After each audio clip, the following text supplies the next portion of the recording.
বন্ধুরা এটা কি বুঝতেই পাচ্ছেন দেখে, এটা হচ্ছে ডুমুর।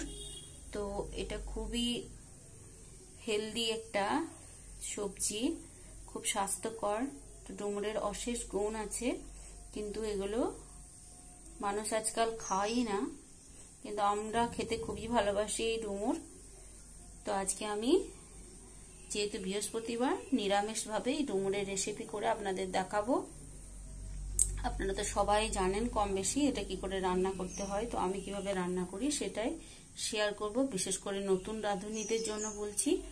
তো এগুলো হারিয়ে যেতে বসেছে, এই রেসিপিগুলো গ্রাম বাংলার পুরনো রেসিপি, তো এগুলো হারিয়ে যেতে বসেছে, তাই আবার নতুন করে সবার সামনে তুলে ধরা। তবে দেখতে থাকুন আমি কিভাবে বানাই। তো এটা কাটার জন্য আমি এই যে থালার মধ্যে একটু হলুদ আর জল নিয়ে নিয়েছি। আর এরকম ডুমুর আমি আগে দেখিনি, ভেতরটা পুরো লাল কিন্তু বীজ হয়নি, কচি একদম। তো এই ধরনের ডুমুরই নিতে হবে, বীজওয়ালা ডুমুরগুলো ভালো সিদ্ধও হবে না আর খেতে একটু টকটক হবে। তো আমি সমস্ত ডুমুরই একই প্রসেসে কেটে নেব। তো বন্ধুরা এই যে ডুমুরটা ভালো করে কেটে ধুয়ে নিয়ে আমি চলে এসেছি। হলুদ দিয়ে ধুয়ে নেওয়ার জন্য এর কষটা একদমই চলে গেছে।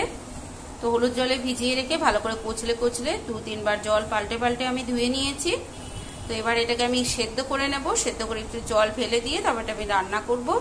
আর এর জন্য কিছু মশলা নিয়ে নিয়েছি সামান্য পরিমাণ সর্ষের তেল, কিছুটা পরিমাণ টক দই নিয়ে নিয়েছি। নিরামিষ রান্না, তাই একটু টক দই দিলে ভালো লাগবে। আর একটু টমেটো ছিল না, তাই একটু টমেটোর কেচাপ নিয়ে নিয়েছি।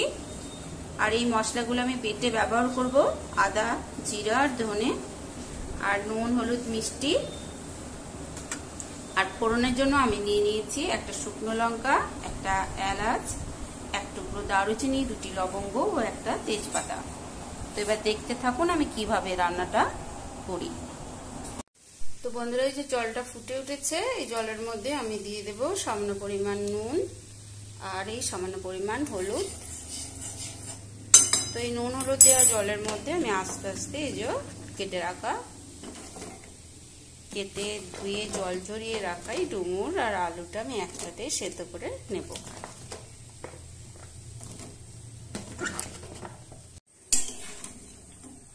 তো ভালো করে নিচে ওপর করে একবার মিলিয়ে মিশিয়ে দিচ্ছি, ভালো করে জলের মধ্যে ডুবিয়ে দিলাম।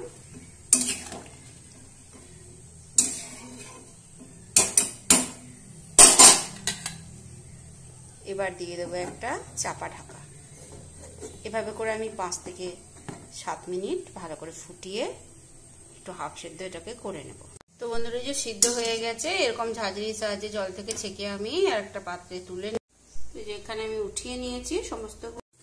তো বন্ধুরা এই যে কড়া আমি বসিয়ে দিয়েছি, গ্যাসের মধ্যে দিয়ে দিচ্ছি কিছুটা পরিমাণ সর্ষের তেল। তো বন্ধুরা তেলটা গরম হয়ে গেছে, এবার ফোড়নে যেগুলো আমি রেখেছি, তেজপাতা, শুকনো লঙ্কা, এলাচ, দারুচিনি আর লবঙ্গটা আমি দিয়ে দিলাম।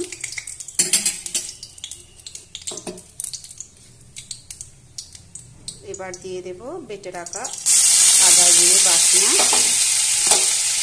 আদা, জিরে, ধনে আর একটু শুকনো লঙ্কা, হাফ আমি ফোড়নে দিয়েছি, হাফ এখানে বেটে নিয়েছি। বন্ধুরা নিরামিষ তরকারি বেশি ঝাল হয়ে গেলে একদমই ভালো লাগবে না, আমি কাঁচা লঙ্কাও এতে ব্যবহার করব, তাই আমি অর্ধেকটাই ফোড়ন হিসেবে দিয়ে দেব।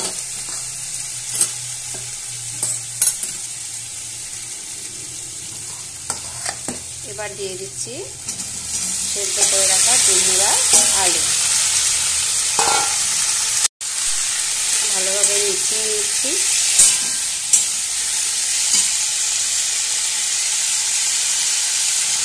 দিয়ে দিচ্ছি নুন, হলুদ আর চিনি পরিমাণ মতো দিয়ে দিলাম।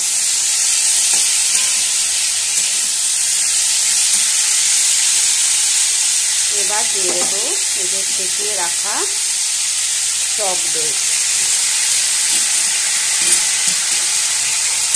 একটু খাটানো আছে, গ্যাসের ফ্লেমটা একটু লো করে দিয়ে ভালো করে নাড়াচাড়া করে নিতে হবে।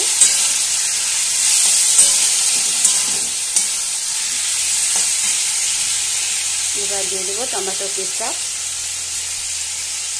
আপনাদের কাছে যদি টমেটো থাকে তো তেলে মশলা দেওয়ার আগে অবশ্যই নুন মিষ্টি দিয়ে ভেজে তবে মশলাটা অ্যাড করবেন, তাহলে আর কেচাপটা ব্যবহার করতে হবে না।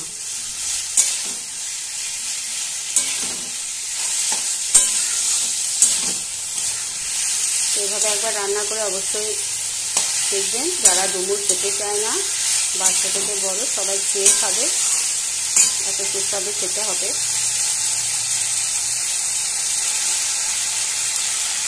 দইয়ের বাটি, মশলার বাটি, সমস্ত কিছু ধোয়ার জল, কেচাপের বাটি সমস্ত ধুয়ে নিয়েছি।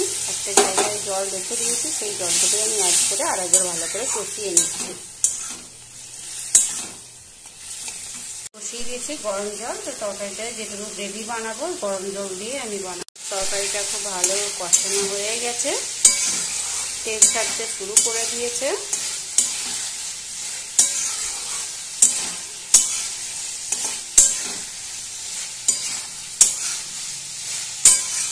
তো বন্ধুরা খুব ভালোভাবে কষানো হয়ে গেছে, একদমই তেল ছাড়তে শুরু করে দিয়েছে। এই পর্যায়ে আমি এই গরম করে রাখা জলটুকু আস্তে আস্তে এখানে মিশিয়ে দিচ্ছি।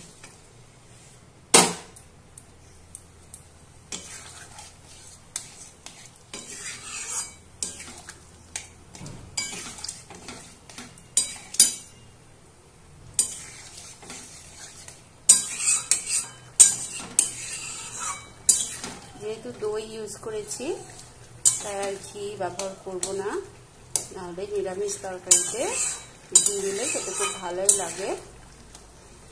তো গরম মশলা দিয়েছি, আপনারা চাইলে এই পর্যায়ে একটু গরম মশলা গুঁড়ো বা গরম মশলা বাটা ব্যবহার করতে পারেন। তো আমার খুব একটা ভালো লাগে না গুঁড়ো গন্ধটা, তাই আমি আর দিলাম না। তো ভালো করে এভাবে 5-7 মিনিট ফুটিয়ে আমি নামিয়ে দেব। আর তার আগে দিয়ে দেব সর্বশেষ উপকরণ, একটা চেরা কাঁচা লঙ্কা। এবার আমি 2-1টা আলু ম্যাশ করে দিচ্ছি এই চামচের সাহায্যে, এতে করে টেস্টটা আরো ভালো হবে।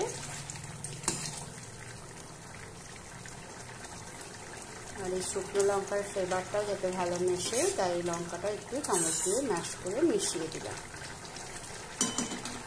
এভাবে করে আমি আর 5-7 মিনিট রেখে গ্যাসের ফ্লেমটা বন্ধ করে দিচ্ছি, তারপর আবার আমি আপনাদের সাথে শেয়ার করব। তো বন্ধুরা এই যে নামিয়ে নিয়েছি, হয়ে গেছে, অন্য পাত্রে ঢেলে নিয়েছি আমার ডুমুরের তরকারি। তো কেমন লাগলো অবশ্যই কমেন্ট করে জানাবেন, পাশে থাকার অনুরোধ রইল। আপনাদের কমেন্ট পেলে আমি আরো অনুপ্রেরণা পাবো, আরো ভালো ভালো রান্না করার বা রান্না শেয়ার করার। তবে আজ এই পর্যন্ত, সবাই খুব ভালো থাকবেন, সুস্থ থাকবেন, ধন্যবাদ।